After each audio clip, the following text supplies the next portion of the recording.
Okay.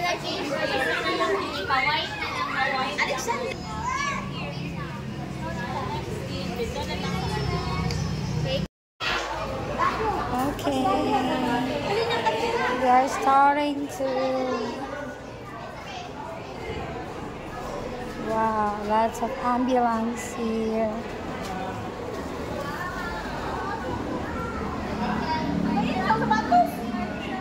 Bench.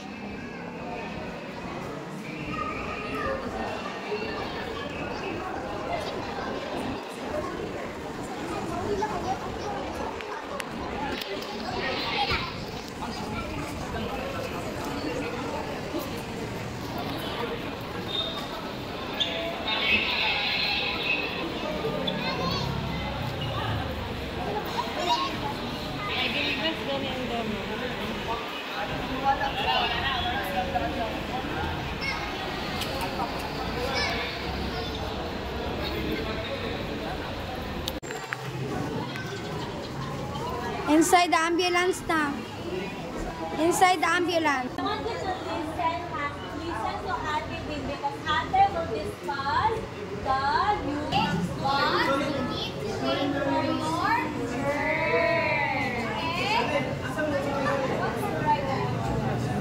Once you're ready, Ate, raise your hand.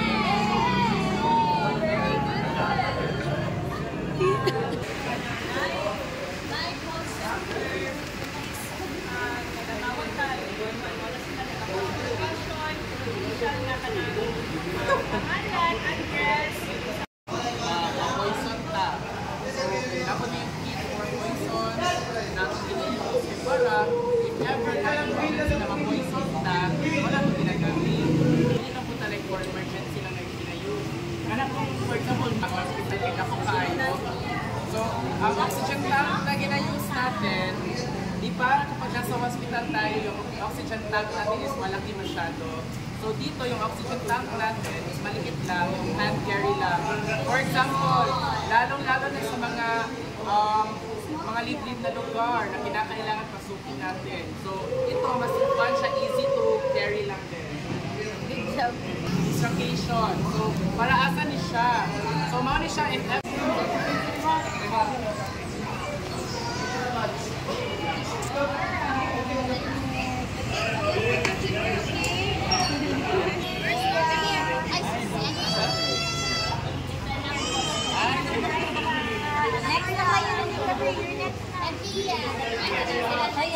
Dito kami. And then you can stay here on the side.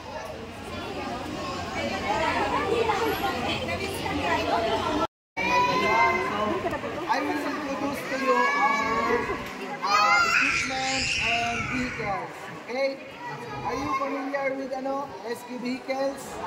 Yes. What vehicles do you know? Our Bench. Police line, police line.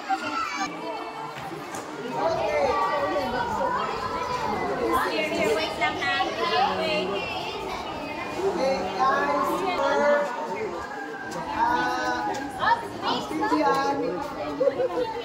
amphibian vehicle. It's like, it's in your house. Safe, but it can run, land, and float in the water. Like amphibian. Okay? Amphibian? Like snake, amphibian. It can be used in the land, both in the land and water. Yes, we also have a motor, like for the rubber boat, okay? Outboard motor is used at the rubber boat. We go to the rubber boat. Who wants to ride rubber boat? Let's go!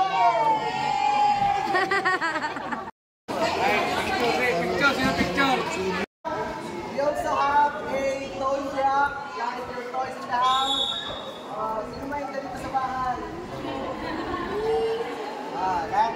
This is but bigger one, huh? This one is our here. Everybody. Okay. This is our rubber boat. What if you used to rescue those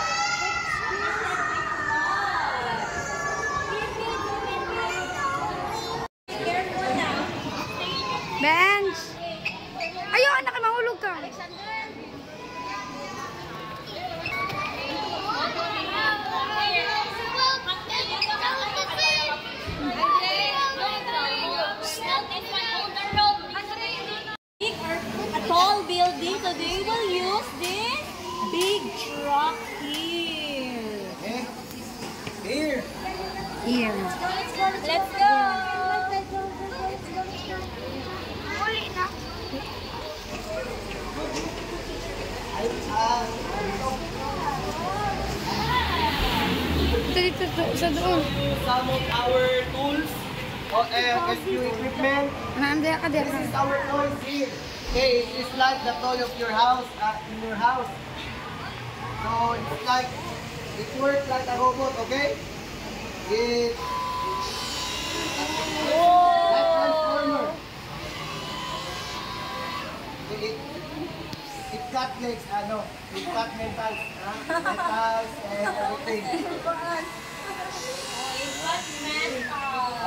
Ask your mother and father to buy this, You have one in your house. Okay. Vehicle 6 used for slope confined area, so easy enter.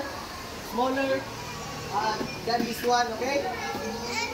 But the same, it has storage at the back for equipment and seat at the front for rescue technician. RV4, Rescue Vehicle 4, ang logistic type of vehicle. Meaning, it only carry equipment and storage of the rescue tools. Okay? Bench.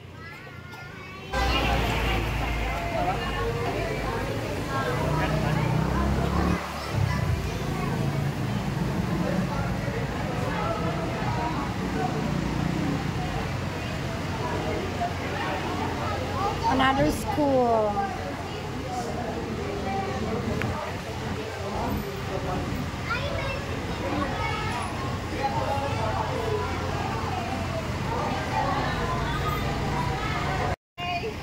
Who wants to see the ambulance bus?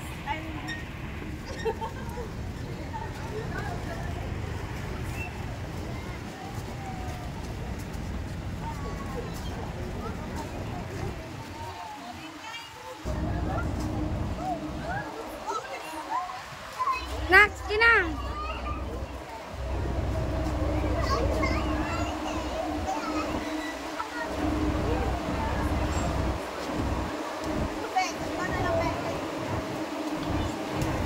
Ambulance bus.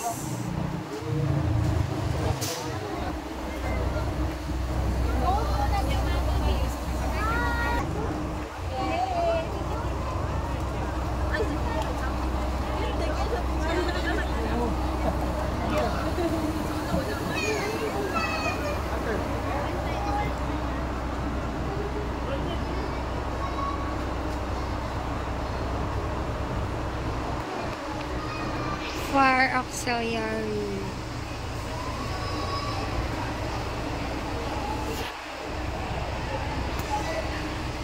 It's the ambulance.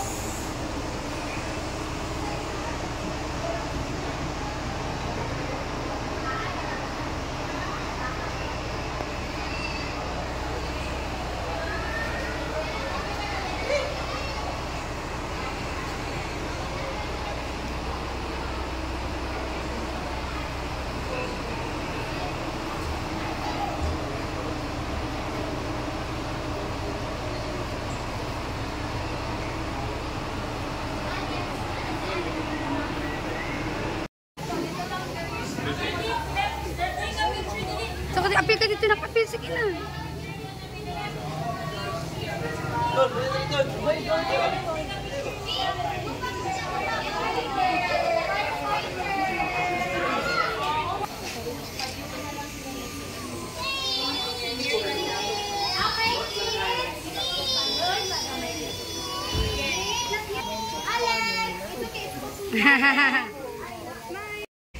Siguro, children, kung ano yung nasa likod ko ngayon.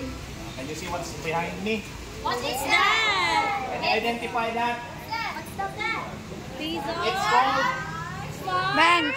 yes, it's called a fire truck. No? So, sa likod namin ngayon, or sa nasa palibot sa inyo, we have multiple fire trucks in our unit. So right now, we have 8 operational fire trucks, including our rescue vehicles and our tankers.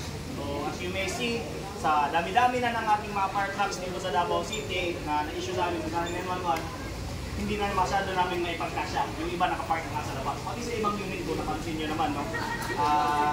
most of our units are already parked outside due to our congested parking area. We are working on that. So, makita niyo dito sa harap ko, halo na ako ng tatis, ma'am. No split kasi siya.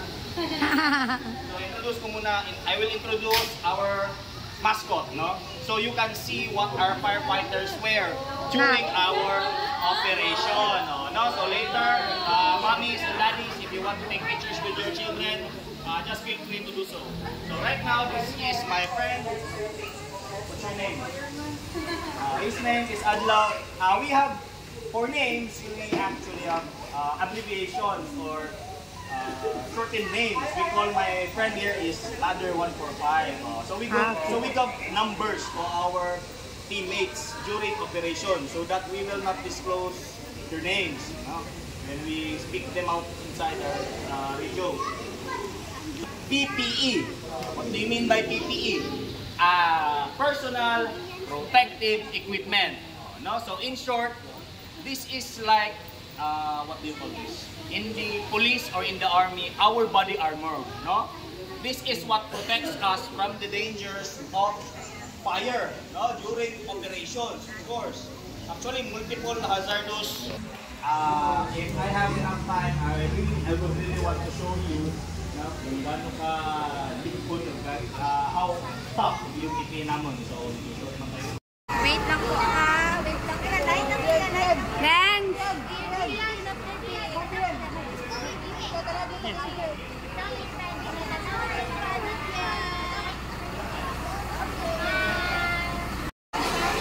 Bench!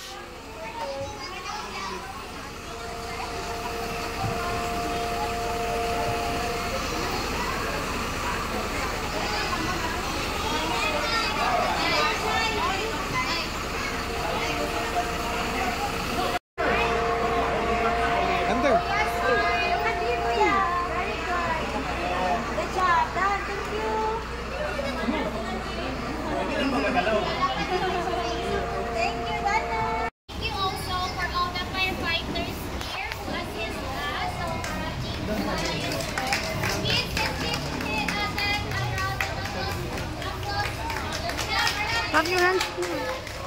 Thank you. We hope na everyone had fun, no? Nalingaw sa pagbisita ninyo sa gamayng oras na nahatag ninyo din sa Aswa. And as we all say, na balik-balik ka. So, gusto nyo na nagin mo yung mga bisita na nakalimutan nyo.